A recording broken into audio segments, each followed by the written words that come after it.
BNP চাইলেও পুরনো রাজনীতি থেকে বের হয়ে আসতে পারবে না, তার দল ভেঙে যাবে। ইভেন এনসিপি আজকে যে কারণে বলছে, এনসিপি এখন পর্যন্ত পলিটিক্সটা ফুল ফেজ শুরুই করে নাই, এই জন্য সে বলতে পারছে। কিন্তু এটা তো সত্য কথা, আওয়ামী লীগের পুনর্বাসন ছাড়া এনসিপির পলিটিক্স দাঁড়াবে না। বিএনপি যখন সাইজ হয়ে যাবে মোটামুটি, সেটা ইন্ডিয়ার মাধ্যমে হোক, এজেন্সির মাধ্যমে হোক, XYZ আরো অনেকের মাধ্যমে হোক, এরপর এটা জামাতের উপরে আসবে।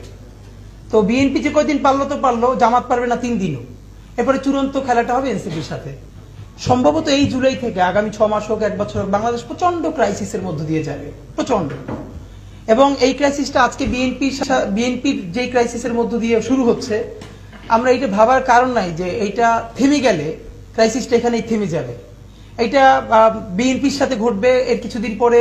বিএনপি যখন সাইজ হয়ে যাবে মোটামুটি, সেটা ইন্ডিয়ার মাধ্যমে হোক, এজেন্সির মাধ্যমে হোক, XYZ আরো অনেকের মাধ্যমে হোক, এরপর এটা জামাতের উপরে আসবে।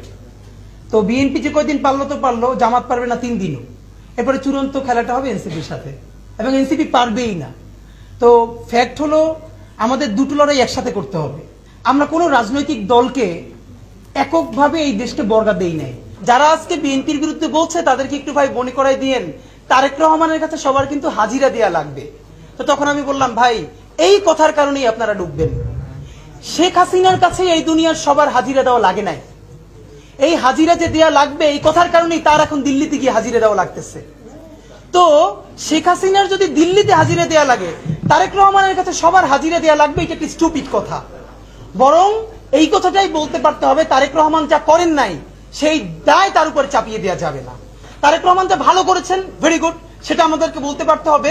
প্যারালালি আমরা এই রাষ্ট্র কায়েম করতে চাই, তারেক রহমানও সমালোচনার ঊর্ধ্বে নন, এবং তিনি ভুল করলে তার সামনে বসেই সমালোচনা করে পারতে হবে।